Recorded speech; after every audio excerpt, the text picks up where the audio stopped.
Okay, well, this is the first stop on the Larrivee guitar making process. What we need is lots of Honduran mahogany, South American mahogany, chopped up into diamond shapes like you'll see here. What happens with this is they trace out as many necks as possible onto one piece of wood, and they cut it out into our neck blanks, which occur over there.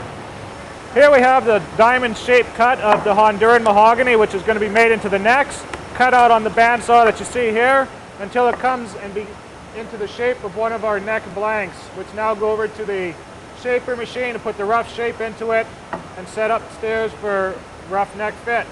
What we have here is the rough neck blank. What they do here is put it into the shaper, which is this machine, which is nothing but a hardcore table router. It's going to put shaping into here, shaping down along the sides, rough shape on into the headstock.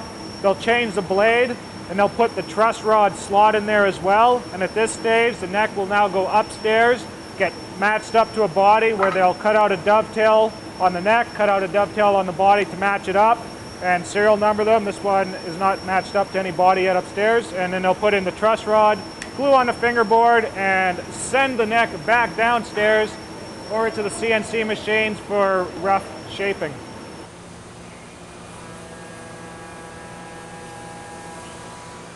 Okay, what we have here is the matching area. It's where the backs and the sides get matched. Depending on how close a match you get in the color and the grain between the backs and the sides determines on how deluxe a model it's going to be.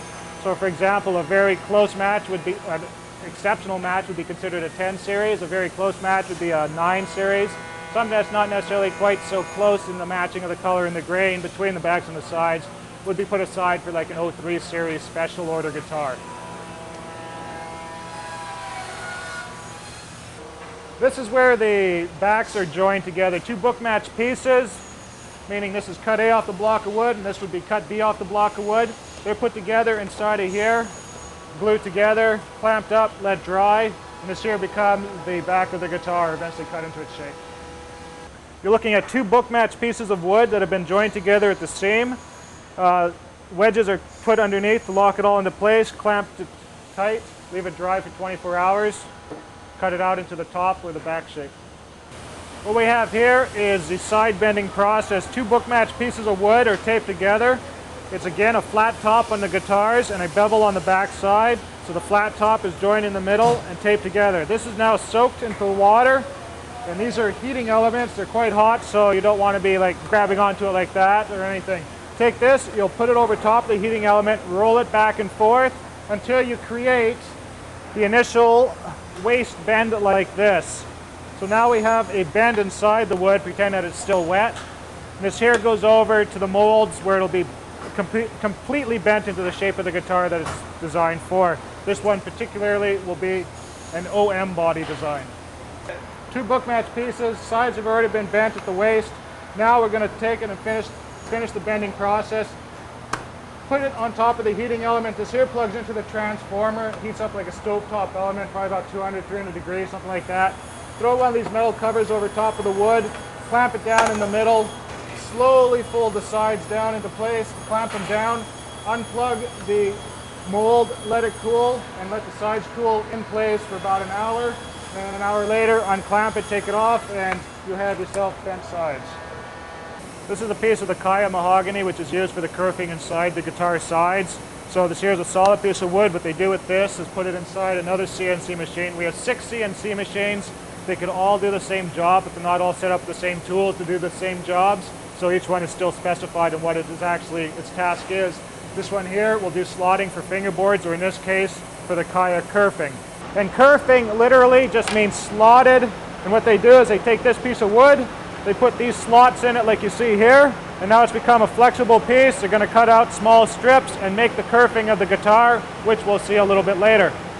Okay, what we have here is the kerfing area. The sides have already been bent, jointed the blocks here. A serial number, which you can hardly see because it's not actually colored in, but a serial number has been stamped onto the end block. But now what has to occur is the top and the back would not be able to be glued onto here because the sides are too thin.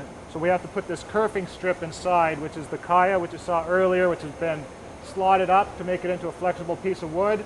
That gets glued on the inside of the guitar like this. clamped in like you see here.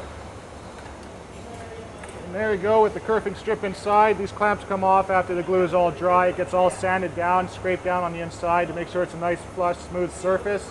And you now have an actual area that you could glue a top and a back onto. What you're looking at here is the, well, first off you have the tail block. So these are the bent sides joined at the two blocks.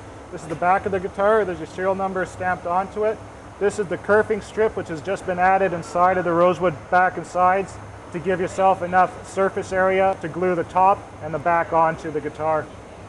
And also structural rigidity as well, but mostly for the surface area to work with. You can see here there's a black patch inside this guitar. That's a preamp reinforcement patch should the factory install a pickup system that has a preamp, or should the end user decide they would like a pickup system with a preamp installed aftermarket. This patch is a reinforcement to make sure that when that preamp is screwed in, the sides won't split down. Removes the graffiti and then puts it right back. Some vandals came through the Larrivee plant and wrote all over our sides of our guitars, so now it's up to the graffiti removal department to clean it up and get it ready for the actual production. There you go, Andrew. And then after this, clean he goes it up outside and washes the walls. Yeah, yeah.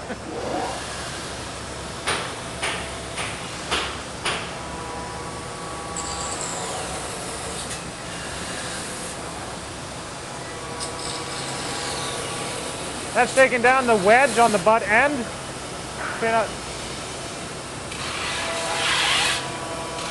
Now you see it, and now you don't. See there? Yeah, that's a little fun. Larrivee guitars, the top is a flat top. The back has a slight bevel to it. What we have here are the sanding wheels that put the flat top or the bevel to the back side of it. The shell of the guitar gets put into one of these jigs, whichever the proper jig, not like that, we'll put it in this way.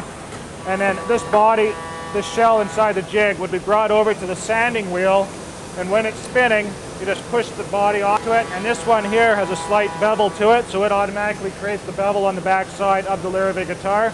This wheel is a flat top, and it's for the top of the guitar. It makes a nice flat surface. The old way of putting the bevel on was to take that shell, hang it from a chain, and actually swing it back and forth over top of a flat stone like this. John Larrivee came up with the idea of creating a bevel wheel, which makes it infinitely more easy to create the shape of the Larrivee body, again, to get ready to glue the top and the backs onto it. Got the spin, and now she's going to be locking down one of the pieces inside the laser. Just turning on the vacuum seal once it's all lined up properly. And once that's done, close the lid, turn on the laser, and it'll cut out a perfect top. Go!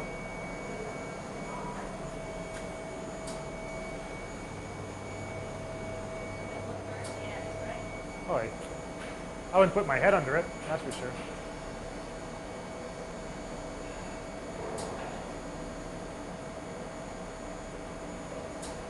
Pretty fast, that's for sure. Yeah.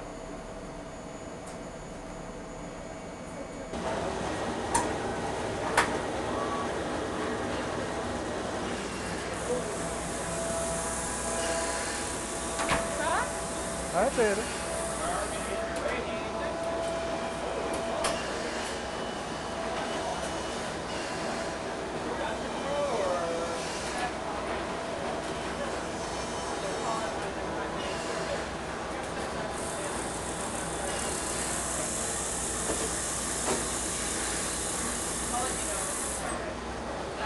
Okay, now we're heading upstairs. Downstairs is the wood shop where all the component parts are made. Upstairs is where all those component parts actually get assembled into the guitar.